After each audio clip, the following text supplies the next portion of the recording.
Today is my week 26 / 6 month update. I cannot believe it's been 6 months. Time has went by super fast. So I'm going to jump right in and give you the stats because I know that's what most people stop by these pages for, or these channels. Excuse me. So I am 44 years old, 5 foot 4 inches, and I had surgery on June the 23rd with Dr. Rossi at CMAC in Charleston, West Virginia. My high weight was 259.6. Day of surgery, I weighed in at 247.6.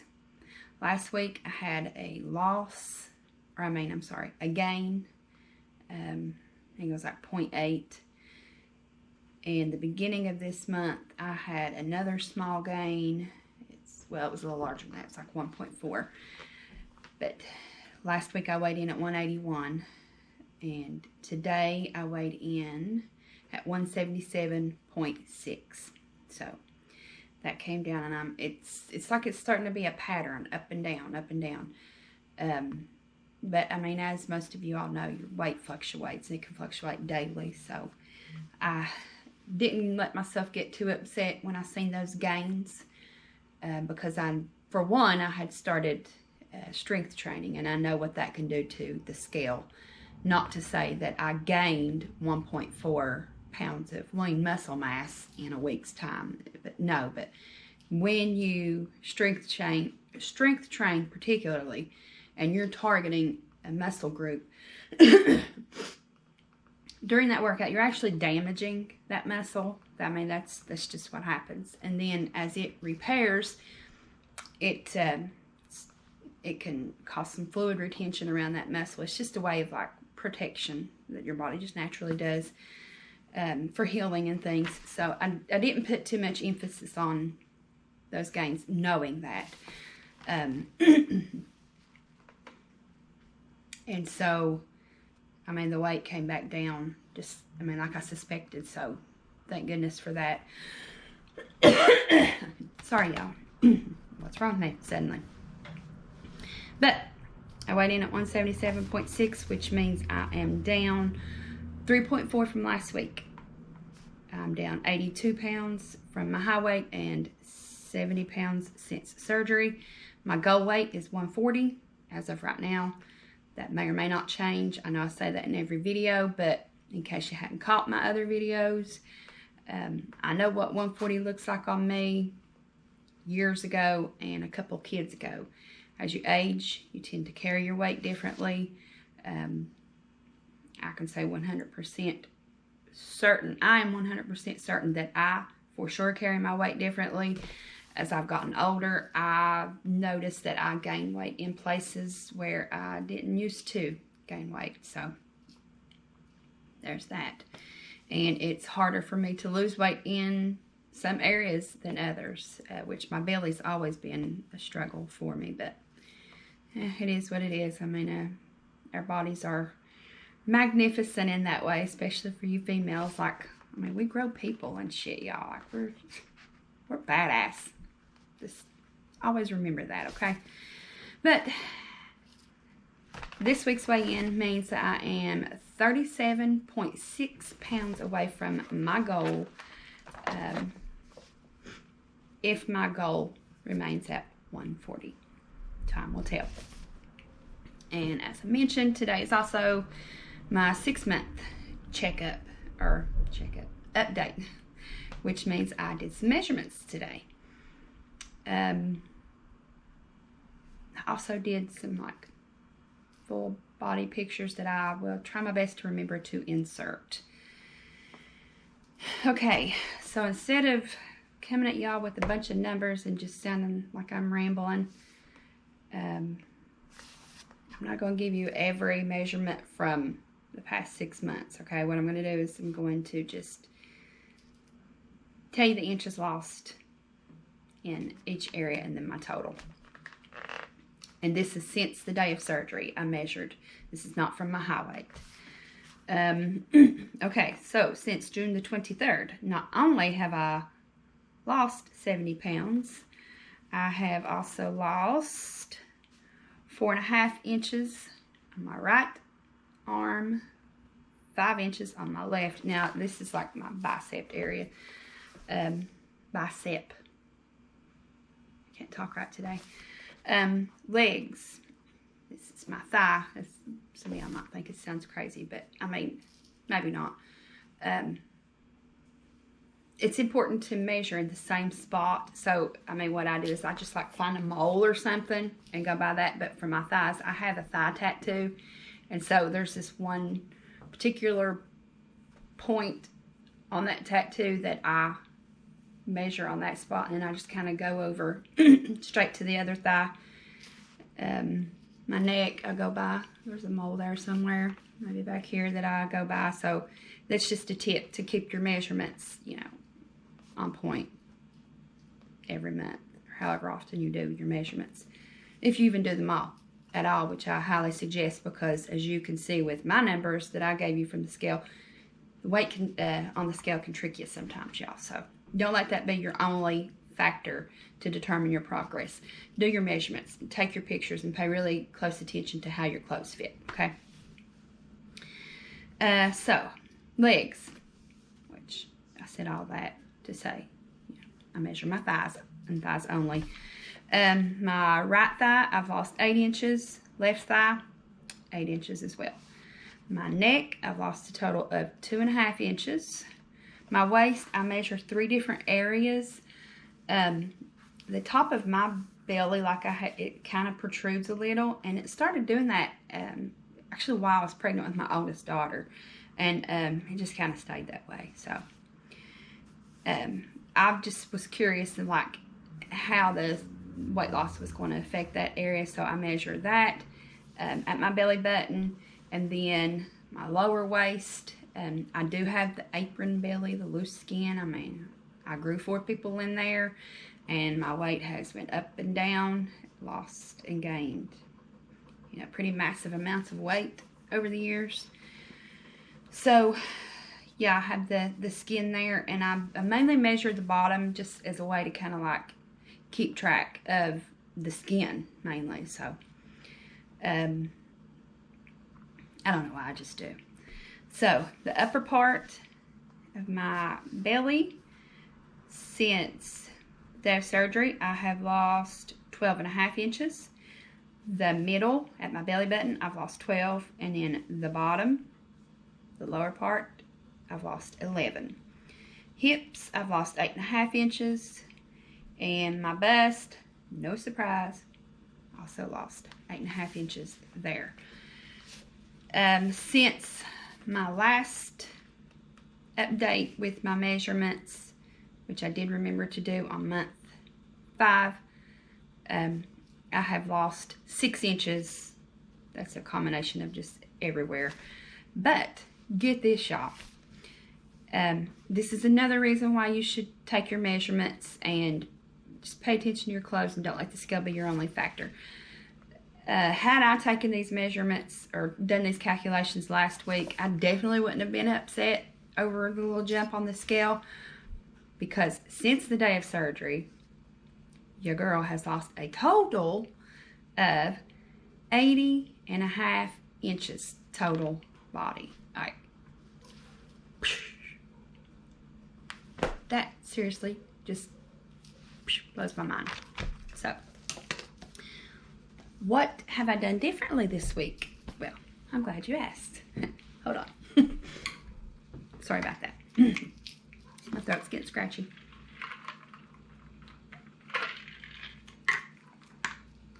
What I did different was absolutely nothing. I just let the surgery and my body do what it was designed to do and trusted the process. I made sure I hit my water goals, which I have been doing anyway. I make sure I get my protein in every day. Now, I am still getting the majority of my protein in with Premier protein drinks. Goodness, excuse me, y'all. those can also count as your fluid intake. So it's kind of, you know, because the restriction is still, you know, pretty, you know, like, what's the word I'm looking for? The restriction's still there, you know. And instead of, like, you know, having to choose, well, do I get fluid in or do I do protein? For me, the Premier Protein is a way of getting both in. But I make sure to get that, you know, just plain water in too. Well, sometimes I'll put flavor packets in it. But usually it's just plain water for me. But the flavor packets does not change, you know, anything as far as your water goes, as long as they're sugar-free. And so that's really the only thing you have to look for in that, because I don't think I've ever seen one that's over 15 calories, which you can do a minute of deep breathing exercises and burn 15 calories. So don't even sweat that. 15 calories for sure.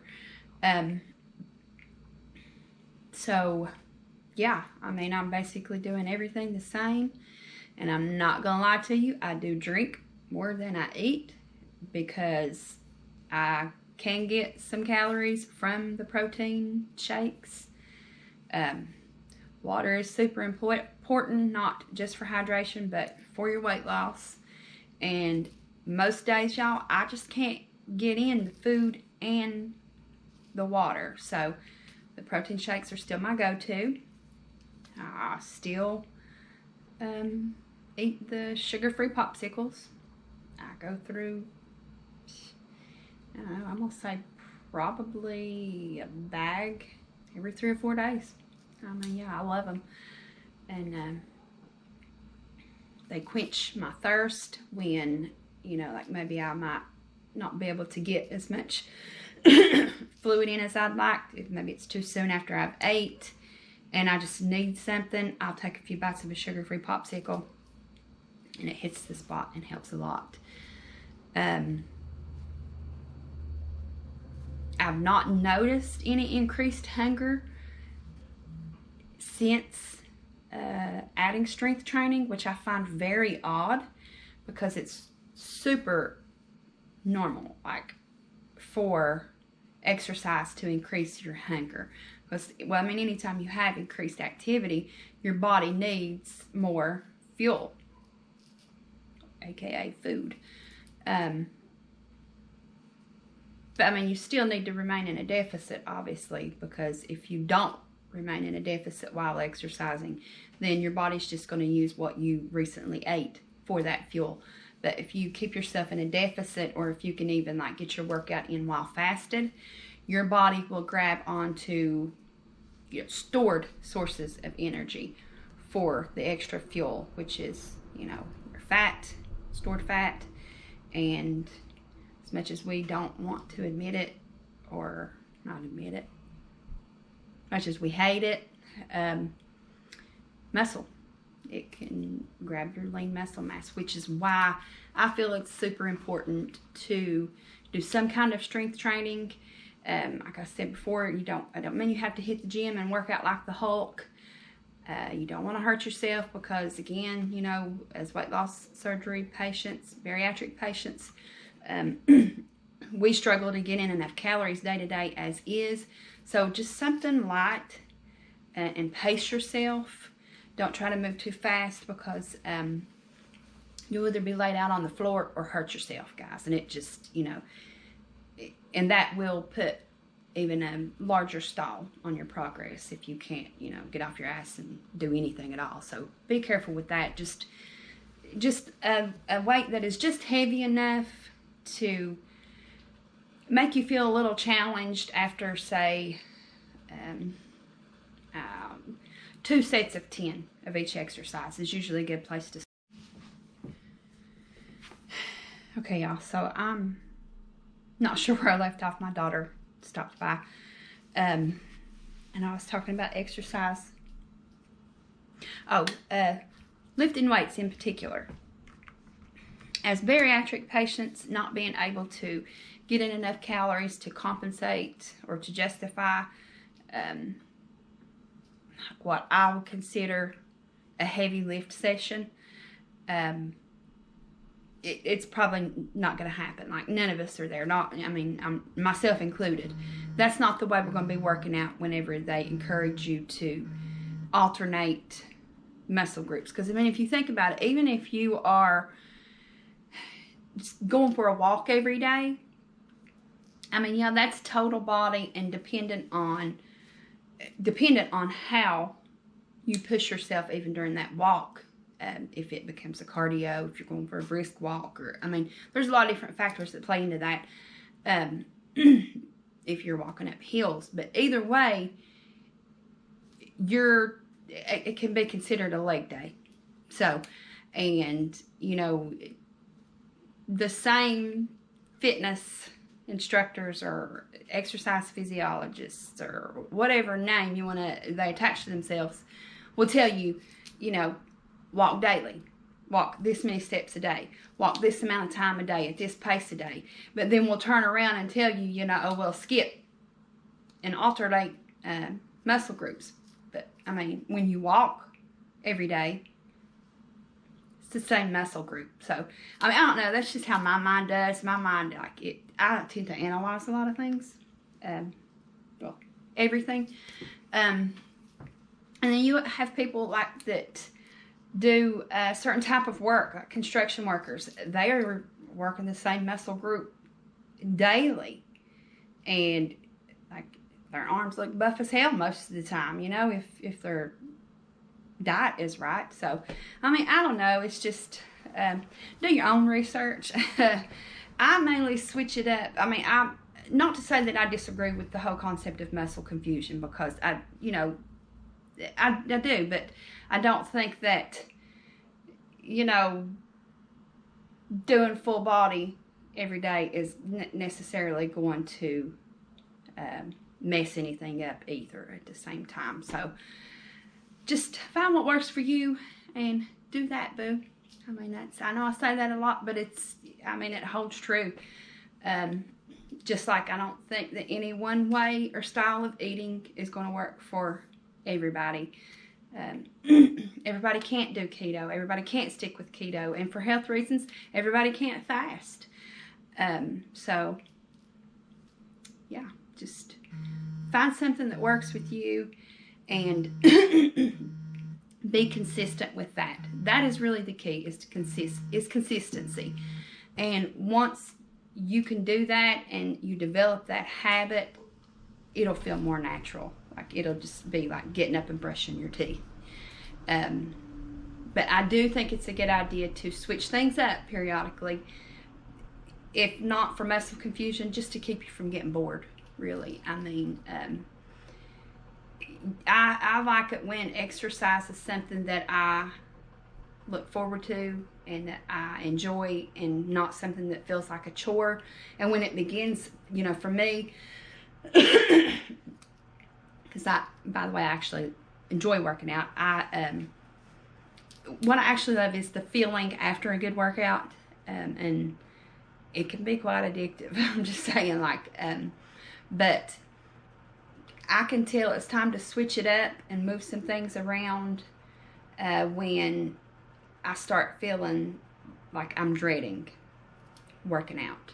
Now, I'm not talking about, having a day where I just don't want to do it, but I do it anyway. I'm not talking about those days. Everybody has those days. I'm just talking about just when it starts to feel like a hassle, feel bored, or you just have many days in a row where you just don't want to do it because you're, bored. Don't quit. Switch it up instead. I know, it's December, it's wintertime. There's the whole, thing with COVID. A lot of gyms are closed. And even it's when I mentioned weights, you don't have to go out and buy a heavy set of dumbbells or, some expensive equipment. Use your own body weight. There's a lot of free workouts on YouTube that can help. And if you look up Erin Bailey on here. She is a Beachbody coach. She can hook you up. I love Beachbody workouts. They're actually my favorite. It's worth the investment, so look into that for sure.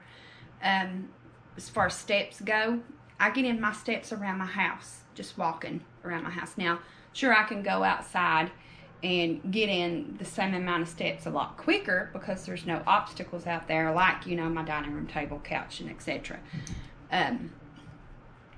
But I can also go out there and do that and freeze my ass off. And if you see the body shots, you'll see I ain't got much of that left. So, but gonna work on some glute exercises, y'all.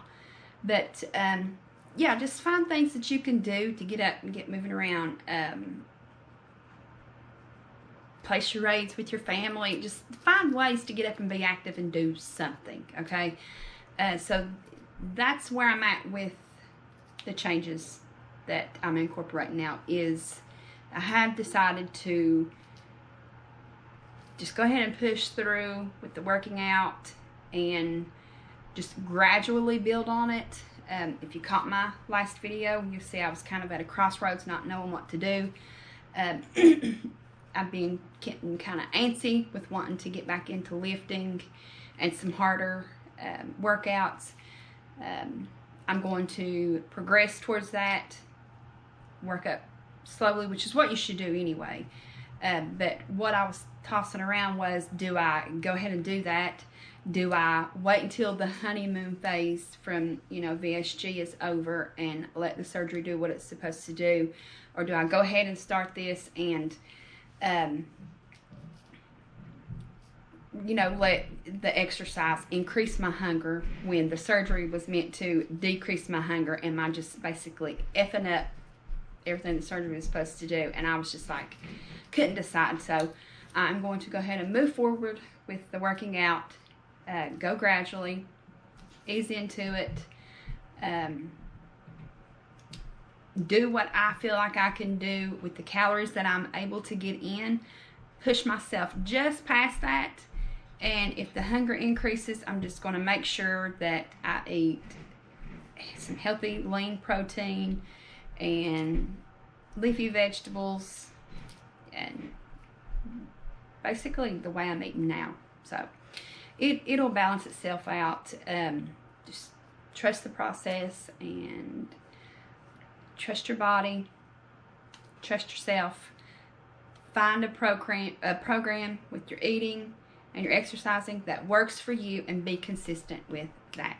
So I'm going to wrap this up now. I'm sure you hear my son walking around upstairs. We've got really squeaky floors up there, but I appreciate you watching this video. If you haven't subscribed already, go ahead and do that now and click that bell icon, and you'll know when I post another update. And if you don't mind, go ahead and give this video a thumbs up. It really helps my channel, and I will see you guys in about a week. Bye.